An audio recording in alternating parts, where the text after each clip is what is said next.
Deputado Ziza Carvalho. Deputado, obrigado pela presença, prazer recebê-lo aqui. Vou conversar com o deputado Ziza sobre vários assuntos. Mas, deputado, inicialmente, o senhor tem sido um defensor do uso medicinal da cannabis.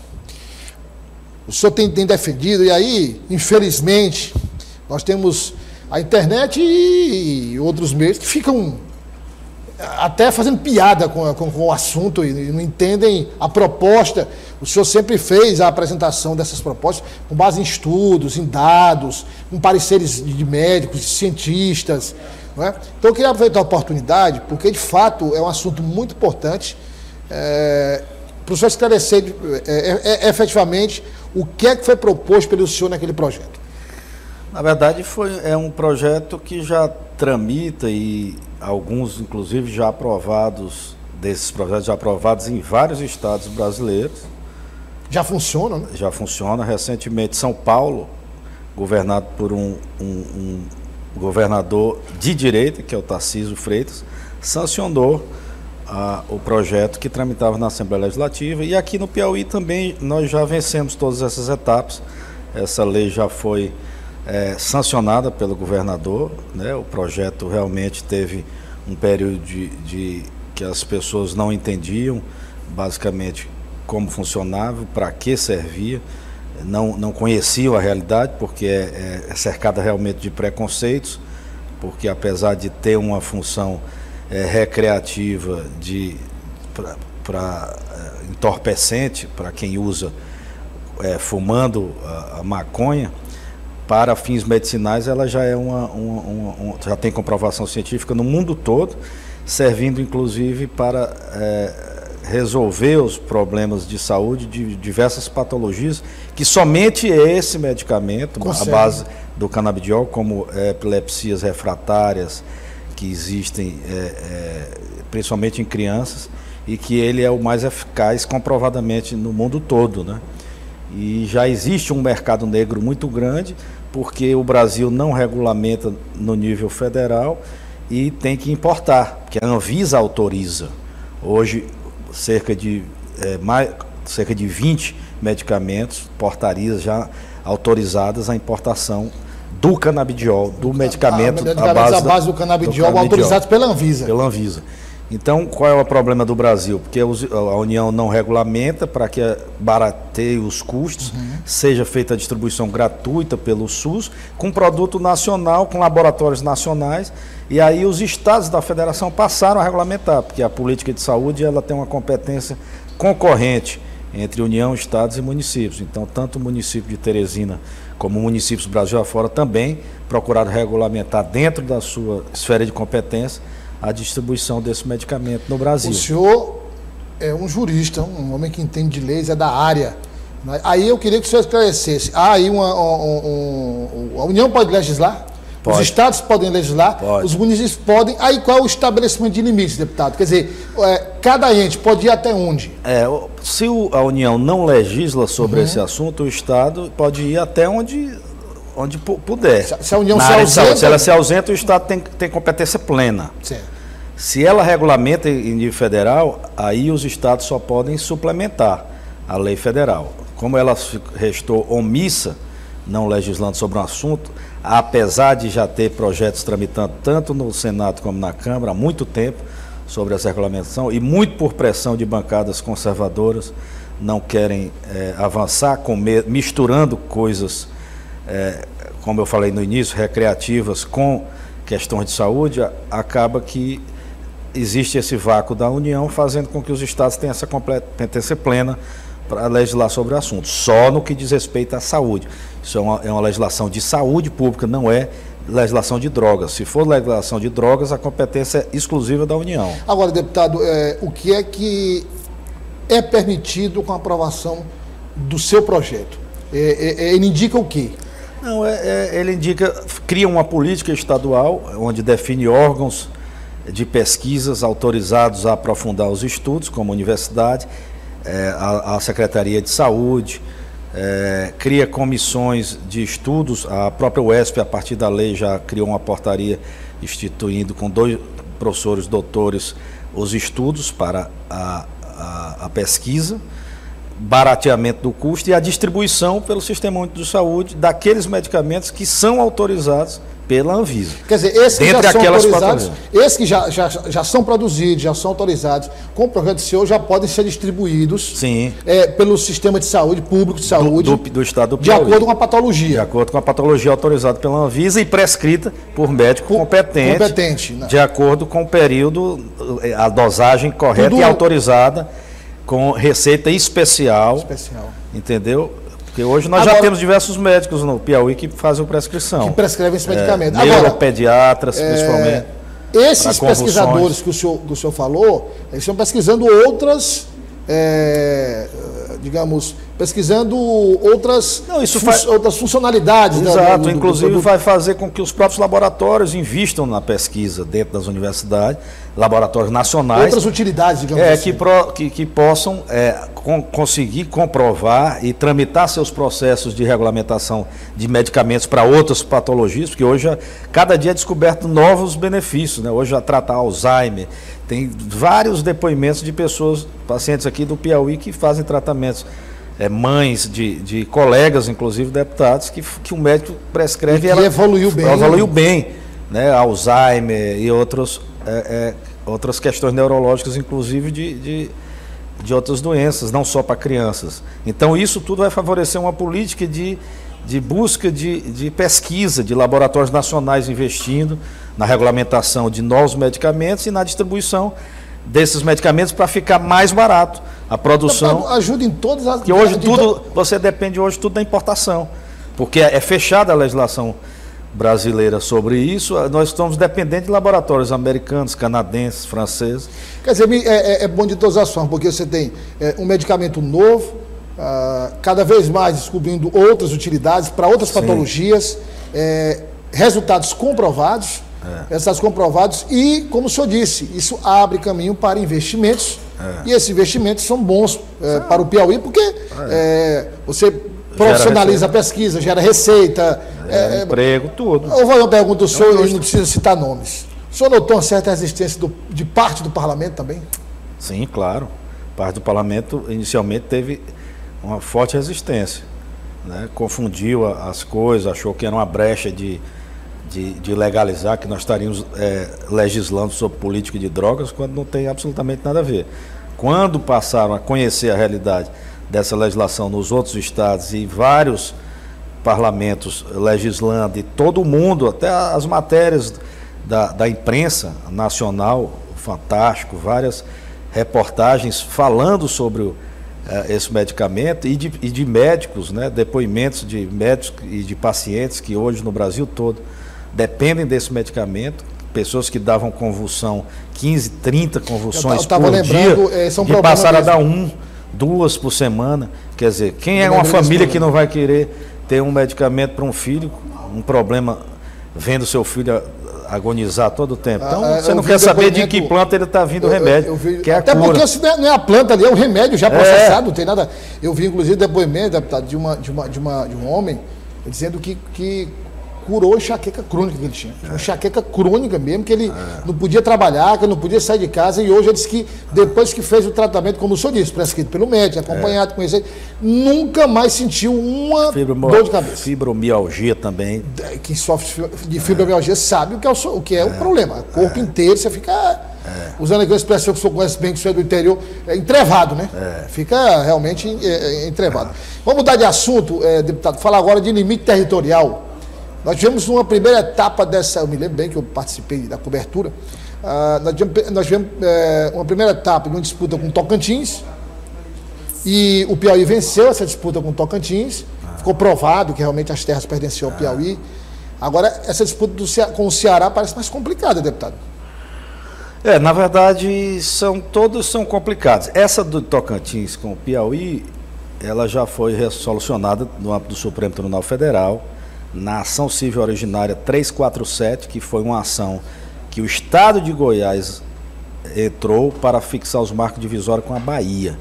Só que Tocantins, até 1988, fazia parte do Estado de Goiás. E para demarcar os limites Bahia-Goiás, eu atuei nesse processo como procurador lá no Estado. Eu sou procurador de lá, exatamente, pronto. E aí começou a linha divisória, teve que fazer pela nascente do Rio Parnaíba. Teve que fazer a divisa do Piauí com Tocantins para chegar Goiás com Bahia. Começou por lá. Então, na verdade, o Piauí entrou nesse processo porque é necessário fazer. Entrou porque foi necessário fazer, dentro de uma ação proposta por Goiás contra o Estado da Bahia. Aí o Estado do Piauí teve que pagar a perícia porque foi beneficiado pelo limite. Nem que não ganhasse, eles tiveram que ratear as despesas porque estava fazendo a divisão pericial demarcatória dos limites dos estados, Piauí e Tocantins, no gosto daquela ação. Em princípio, o Piauí não tinha nada. Não. Né, por conta disso, aí teve. Aí foi demarcado. O Serviço Geográfico do Exército, que foi a perícia, o Supremo Tribunal homologou, a ação lá foi resolvida e o Estado Piauí ganhou parte do território do Estado de Tocantins, que agora depende ser referendada essa decisão, esses novos limites aqui por uma lei da Assembleia Legislativa. Isso é um ponto.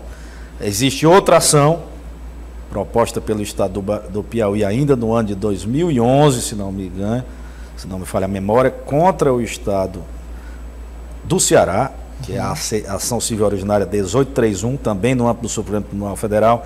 Relator era o ministro Dias Toffoli, hoje é a ministra Carmen Lúcia, e essa é que tem 3 áreas de conflitos ainda em fase de perícia, também do Serviço Geográfico do Exército.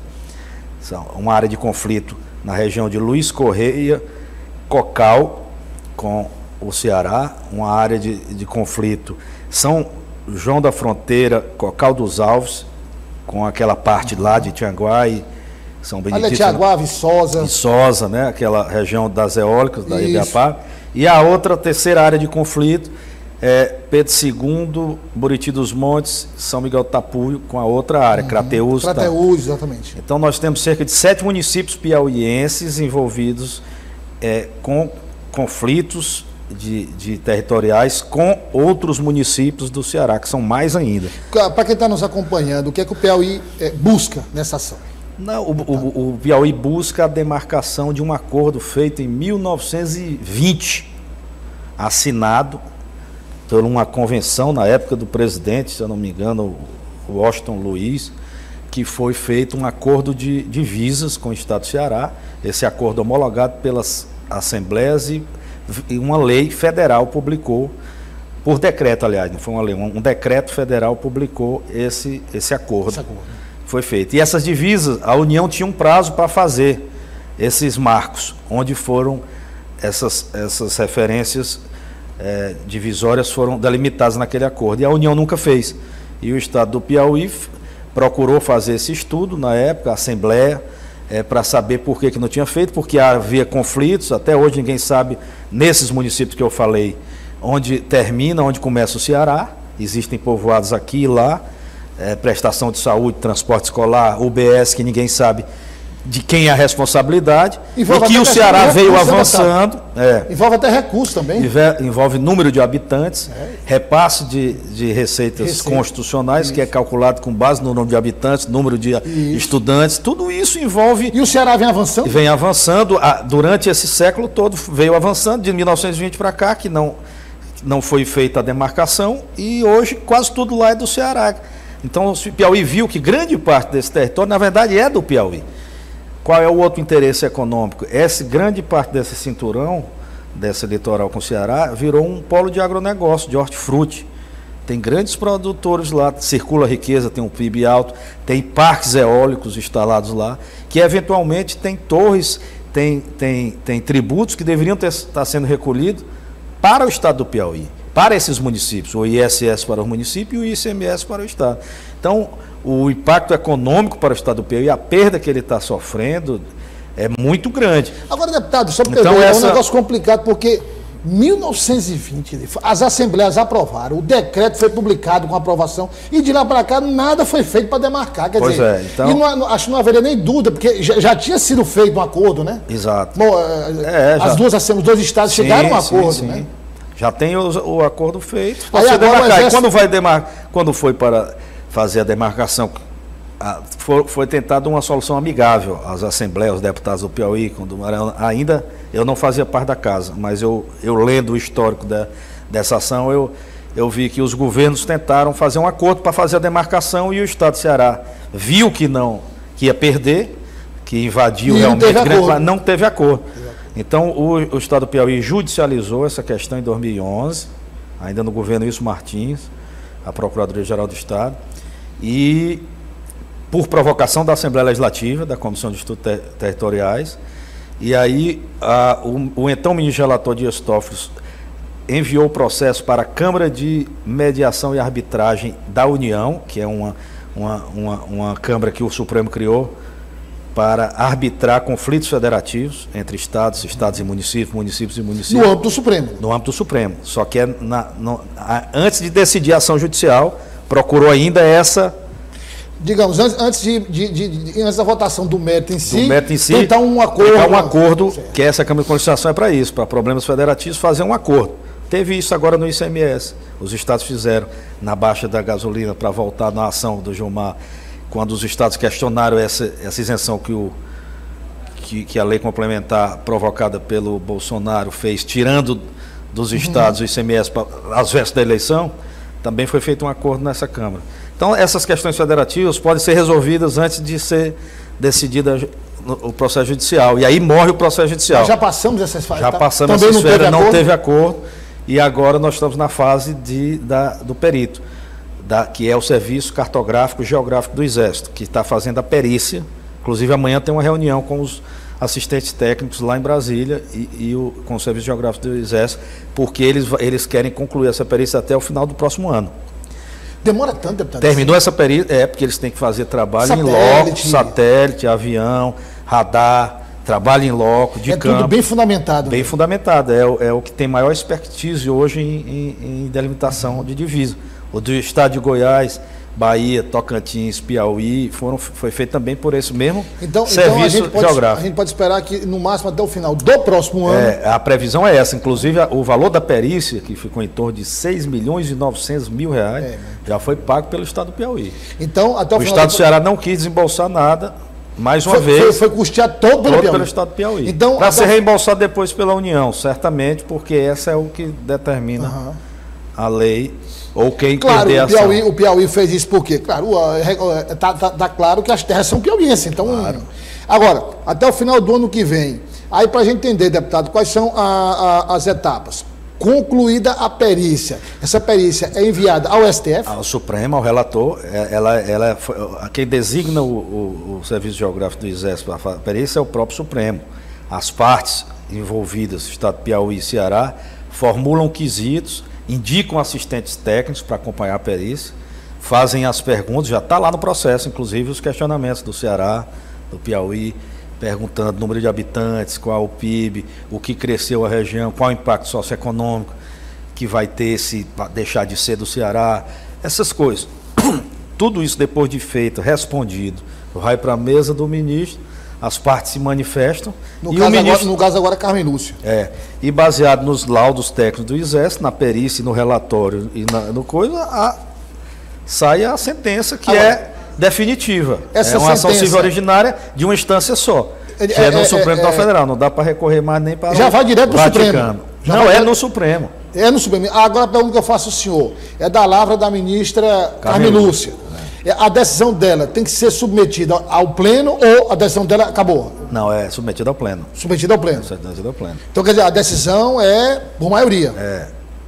Maioria. Claro. Agora é uma adesão extremamente técnica, não tem questão política. Não tem política. É o que tal. Se foi aceito, designado e aceito pelas partes, um árbitro que é o Serviço Geográfico do Exército, cartográfico, a perícia que sair de lá, depois de todos os questionamentos feitos, qualquer conflito que tenha, questionamento, será dirimido judicialmente e vai valer. Aí depois que isso demora quanto, deputado? Não, aí pode demorar muito tempo. Uma ação dessa está tramitando desde 2011. A do estado de Goiás com a Bahia também demorou uns 20 anos. Depois de conclusa a perícia, lá no STF, tem o tempo dele também, do STF. Pode até a Carmen Lúcia se aposentar e mudar o relator e ela não decidir isso. Agora, depois de decidido, qual é o procedimento? Aí os estados são comunicados e os limites são estabelecidos, aquilo que era do Ceará e que na perícia indica que era do Piauí é mudado, como é que é feito esse processo? Aí vai ser feito, fixou os novos divisos, limites, aí vai ter que fazer a demarcação, que é fixar os marcos, e o mapa vai dizer qual é a parte. Criar novos mapas, o Estado vai ter que criar, o Brasil vai ter que criar um novo mapa dizendo onde se mudou um pouquinho, vai mudar. Quer dizer, o mapa do Brasil, nesse ponto aí vai ter que ser mudado. Tem que ser mudado. Vai ter que ser mudado a linha de onde está fazendo a divisa. E aí tem as consequências todas que vão ser... daí vão surgir as consequências. E aí, aquela povoado que era do Ceará e agora está dentro do Piauí, quem vai atender? O que é que vai acontecer com essa UBS? O Ceará vai querer indenização, logicamente, por parte da União, porque esse é um problema da União. Não é o Piauí, não é culpado. Com isso. A União que não fez o dever de casa depois do acordo, que foi a demarcação. A União vai ter que compensar. Certamente, saúde, educação, vai ter que compensar o Estado do Ceará, o investimento que foi feito, a estrada que foi feita lá, asfalto que está lá em local que é do Piauí, rede de iluminação, escola, vai passar para o Piauí, os tributos, o serviço público vai passar para aquele município que é do Piauí, tudo isso aí vai ter prejuízo do Estado, vai ter prejuízo dos municípios. Aí, por exemplo, deputado, depois de feito isto, o senhor falou aí de parque eólico, quer dizer, se a empresa que instalou o parque eólico estiver dentro da área, passa a ser do Piauí. Passa do Piauí. Se houver, por exemplo... E aquele município que foi criado tem essa consequência, que passou a ter aquelas torres dentro, vai querer pelo menos cobrar o tributo dos últimos 5 anos, que era para ter sido recolhido para ele. E quem paga a União também. Todo tipo de discussão jurídica vai surgir. Estou dizendo o que hipoteticamente vai surgir. E aí, nesse caso, também vai para a União. A União tem que compensar, claro. Ou é o Ceará? Não, a União. Tudo vai para a União. Para mim, eu acho que a União vai ter que arcar com esse problema. Agora, aí, deputado, vai depender do município, né? Quer dizer, se é Cocal, aquela parte ele vai para Cocal, se é Serra da Fronteira, vai para Serra da Fronteira, se é Buriti do Monte ou Pedro II, enfim. E aí vem, tem que ser recalculado. ISS, CMS, tem que ser recalculado. A distribuição de verba da saúde, da educação... Tudo isso tem que ser recalculado. O mapa do IBGE, a população de um povoado que calculou o número de habitantes que era para outros municípios, tem que voltar nos cálculos, no relatório do IBGE, tem que ser do novo município, eventualmente. Eu estou falando tudo isso hipoteticamente. Não precisa fazer nem um censo, só pegar os dados ali e somar. Eu acho que sim. Não precisa fazer. Agora, nesse caso, todo mundo é comunicado, é feito ali a divisão e, nesse caso, com o governo federal, ainda dessas responsabilidades que o senhor falou do pagamento do que foi investido, também tem que ser recalculado, como eu disse, os impostos. Agora tem mais gente aqui, então, no caso da educação, tem mais aluno, no caso da saúde, tem mais paciente. Mas esses índices aí tem que ser recalculados. Esses índices são baseados em cima do IBGE mesmo, do número da população. Da população, baseado, que são dados do próprio governo federal. Não tem... Esses índices terão que ser todos recalculados. Ô, deputado, vamos falar um pouco de política. O senhor está... eu não tenho observado o senhor opinar muito sobre a política de Teresina, mas o senhor é votado em dezenas de municípios aí no estado do Piauí. O senhor tem vários candidatos a prefeito que o senhor apoia, enfim, vereadores. Queria começar com uma pergunta. O senhor que anda muito pelo Piauí, muito pelo interior, o processo eleitoral foi deflagrado de uma forma tão antecipada quanto em Teresina? Não. Eu acho que Teresina... Está disparado. Está disparado, começou bem cedo. Está bem disparado mesmo. Você vê os movimentos aqui em Teresina, até tem interior aí que parece que não vai ter nem eleição no próximo ano. Está tudo calmo, tranquilo. Tudo. Aí eu só acho que isso é uma tendência mais de cidades tipo Teresina, Parnaíba, as maiores. O senhor tem observado isso? Ou realmente só algumas mesmo? Não, só algumas mesmo. Eu não vejo também, assim, Parnaíba, essa movimentação toda, não. Há muita discussão, porque é uma cidade grande, Picos. Segundo o maior colégio. Mas aqui em Teresina, não sei se é porque... Esse envolvimento todo de todo mundo, né? Não sei se é porque o índice de aprovação da gestão que aí não está muito favorável e está mais assanhado. Todo mundo vendo um vácuo de oportunidade, né? Talvez por isso aqui os partidos estão brigando mais aí. E querendo se antecipar logo para definir um candidato. Candidato logo. Eu conversei com um político, um deputado, colega seu da Assembleia, E falando, deputado, como é que você está avaliando essa antecipação aí? Porque isso aí já vem de um tempo, né? Não é de hoje, nem de ontem, não, vem de um tempo, essa discussão toda e tal, e todos os lados estão falando. Então. Ele disse, olha, isso é um prejuízo tremendo para a população, porque isso, de uma certa forma, mascara as reais necessidades dos problemas que existem, que precisam ser resolvidos, as questões que precisam ser debatidas. Isso, de uma certa forma, interfere e prejudica muito. Porque ele disse, nós vamos ter o período de pré-campanha e o período de campanha. Se você traz para o ano de 2023, que lá atrás se dizia, não, 2023 não tem eleição, então é um ano só de trabalhar. Se você pega e transforma esse ano no ano eleitoral, então nós vamos ter um ano de trabalho, o quê? 2025 só? Não é? Então, o senhor partilha dessa mesma... Eu acho que está muito cedo para... Nós temos problemas seríssimos aí, saindo de uma crise aí, reforma tributária sendo votada aí essa semana, Brasil com previsão de crescimento de 2,35, aumentando, dólar caindo, inflação baixando, bolsa subindo. Nós temos um cenário econômico que a gente tem que organizar, acalmar o país, passar essa política de conflito que a gente viveu nos últimos 4 anos, muito conflito, entendeu? Era hora de estar com a atenção voltada para isso. Voltada, né? Para a gestão, para melhorar as condições macro do povo. Agora, deputado, o senhor é da base aliada do governo, mas o governador Rafael Fontes tem tido uma postura de distanciamento. Claro que ninguém pensa que o governador não conversa sobre política, mas ele tem tem conduzido a gestão, nunca falou de eleição publicamente, só fala em 2024.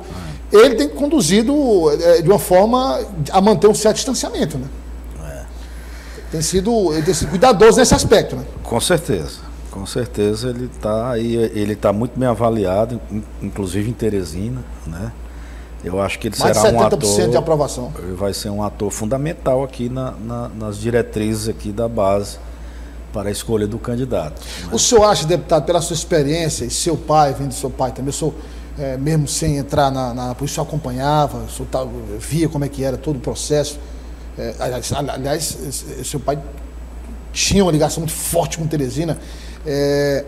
O senhor acha que, pelo menos contando aí dos últimos anos, o PT nunca teve um nome com possibilidade de ter tanta influência na eleição da capital como tem agora? Eu acho que é verdade essa premissa. Eu acho que o Rafael tem um perfil jovem, moderno, né, de vanguarda, com um perfil, eu diria assim, entre aspas, um perfil de classe média. É um perfil que está mais na mediana do que pensa a população, né, em avanços de modernidade. Eu acho que ele tem uma capacidade de transferência de voto e de identificação com Teresina maior do que todos os que já foram governantes pelo PT aqui no Piauí. É o meu pensar, né? Eu acho que ele tem esse perfil mais, né, menos raiz e mais moderno. Seria assim uma coisa... O que o senhor está querendo dizer, quer dizer, a questão política pesa menos. Eles consideram, mas eles colocam a gestão, a administração sempre à frente, as realizações sempre à frente. Sim, né? Sim. Sem dividir ali, pelo menos publicamente, sem dividir tempo com política. Deputado, muito obrigado pela presença do senhor aqui, é um prazer recebê-lo. E se o senhor está convidado a voltar para a gente debater novamente essas questões e outras. O senhor, como um dos deputados mais preparados da Assembleia Legislativa, um homem da área jurídica, que conhece bem, não só a área jurídica, como outros temas também. O senhor está convidado a voltar para a gente conversar novamente. Eu que agradeço, meu amigo, aqui a todo o Sistema O Dia, aqui pelo convite. Estou sempre à disposição, viu?